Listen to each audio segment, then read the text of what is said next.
Burmy has 3 different cloaks that change the secondary type of their evolution, Wormadam. So let's see what a Burmy and Wormadam of every type might look like. Hey everyone, Brandon here. And yes, it's finally here. A Burmy and Wormadam of every type has been requested a ton, so I'm excited to share it with you all. I just want to doubly clarify that I am aware that Burmy does not change type with the different cloaks, so technically this isn't a Burmy of every type, but you get the idea. The lovely Foongoos Fakemon made all of these forms, so make sure to go check them out. So without further ado, let's begin with probably the most obvious type in this video, the bug type. For this, we have Burmy and Wormadam Nocloak form. These designs remind me of those pictures where they make the Pokemon naked. Just some real cursed stuff. Anyway, like I said, this one just felt obvious. Burmy's cloakless form has been seen in the anime and even had its own official artwork that was on the Pokemon website. For this video, we just posed it in the same way as other Burmy forms for consistency's sake. We didn't know what Wormadam would look like naked, so this is our best guess. This cloakless form of Burmy is rare to see, but what is even more rare is to see a cloakless Wormadam. The only way a cloakless Burmy can evolve into this form of Wormadam is if something has gone terribly, terribly wrong. Next, we have the poison type. For this, we have Burmy and Wormadam Sludge Cloak form. We definitely wanted to evoke a Grimer or Muck feeling with this design. Sad pictures incoming, but these two are a reference to oil spills or toxic waste dumping and the animals that are affected by it. This coat for Burmy is usually seen around big cities that have a lot of toxic waste. It seems when it evolves into Wormadam, it gains a sickness that can't be shaken. For the fighting type, we have Burmy and Wormadam Punch Cloak form.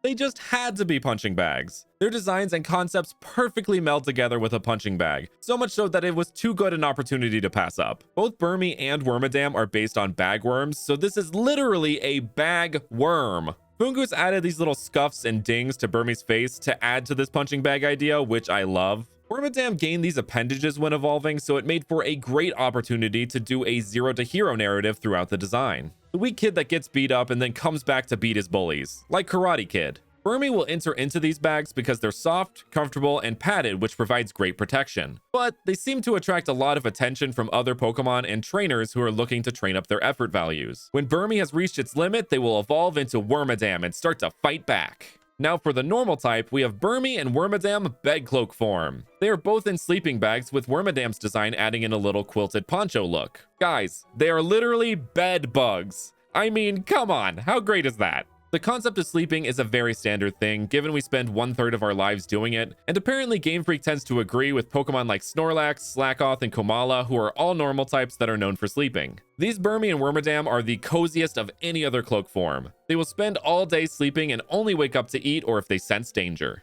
Next up is the fairy type. For this, we have Burmy and Wormadam Party Cloak form. It's party time! Viva Pinata! Filled with fun, filled with fun! Esoteric kids shows / Xbox 360 games aside, these are of course based on piñatas, which are filled with sweets and are usually seen at parties, which totally fits the theming of a fairy type. This form of Burmy attaches thin strips of paper to itself to form this festive-looking cloak. Like the Punch Cloak Burmy and Wormadam, they both tend to attract a lot of unwanted attention due to their vibrant coloration. If you've made it this far into the video, make sure to hit that like button, subscribe, and hit that notification bell to support this channel and keep up to date with future videos. On to the Psychic type. For this, we have Burmy and Wormadam Art Cloak form. The psychic typing comes through in the expression of art, how we can see a brief glimpse into the mind of an artist through their work, and how we perceive that art in our minds. Wormadam also has this wacky mustache and unibrow, which gives off a psychedelic art feeling. The paper cloak they both have refers to the multiple ways paper is used in art, as a canvas, paper mache, and origami.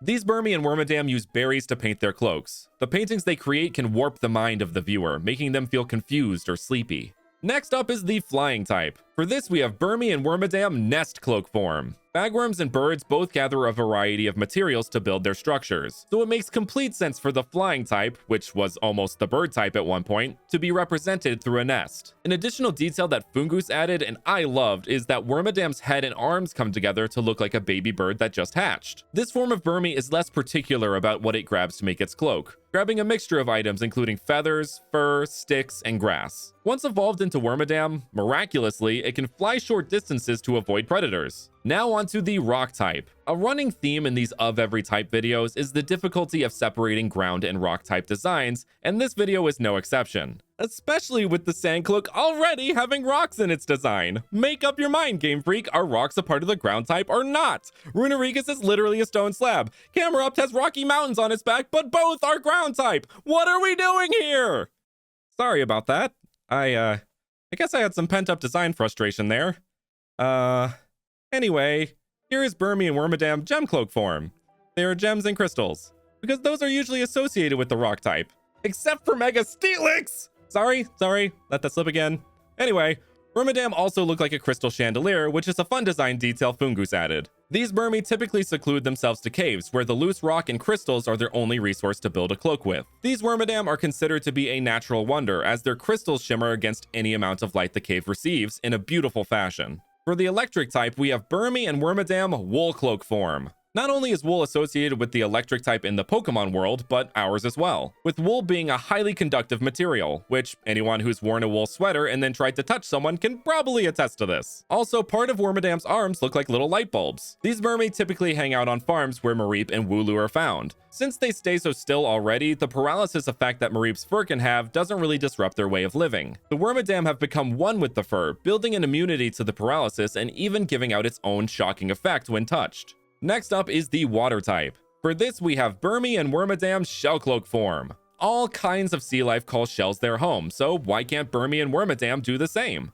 Wormadam adds in elements of aquatic plant life and different shell shapes to give off an almost mermaid-esque appearance, which, given all Wormadam are female, ends up working out really well. Burmy in this cloak hang from trees and caves that are close to beaches. They often have to fight other Pokemon for the shells they inhabit. When evolving, this Wormadam gains the ability to swim and hold its breath underwater for long periods of time. For the ice type, we have what feels like another obvious choice with Burmy and Wormadam Snowcloak form. What is less obvious, however, is how it is executed. While of course meant to emulate snowballs and snowmen, they also have elements of winter clothing incorporated into their design.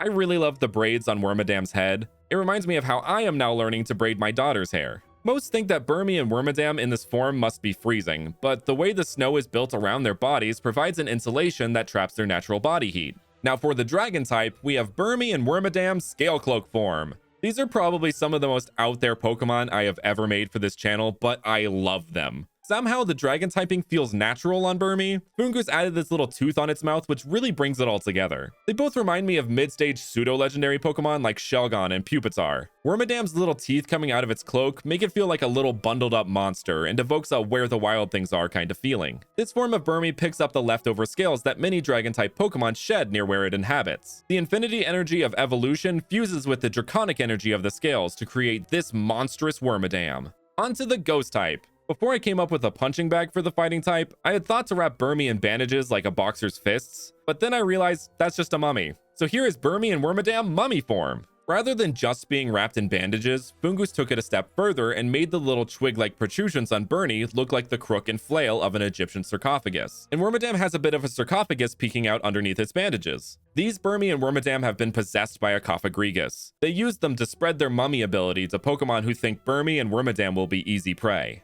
Next up is the Dark type. For this, we have Burmy and Wormadam Shade Cloak form. These designs take inspiration from famous edgelords like Shadow the Hedgehog, Vincent from Final Fantasy VII, Sasuke and Itachi from Naruto, Reaper from Overwatch, and even the edgelord Pokemon itself, Darkrai. It also takes inspiration from the Reaper Cloth item, which evolves Dusclops into Dusknoir. You can really see the Reaper side of things in Wormadam with its two scythe-like appendages. These Pokemon use their darkly shrouded appearance to hide from potential predators. Not because they're scared, but to execute a sneak attack. The sharp appendages on Wormadam can slice through the rough skin of a Drudagon. Now for the fire type, we have Burmy and Wormadam Coal Cloak form. I know this verges on being a rock type, but I really didn't want to cloak these Pokemon in straight up flames because the cloak has to make sense for the Burmy to want to wear. Burmy, in an attempt to warm itself as much as it can, has wrapped itself in burning hot coals, which mysteriously don't damage it as a fire or rock type would. Wormadam has adapted to the heat and can withstand hanging inside an active volcano. And that's a Burmy and Wormadam of every type.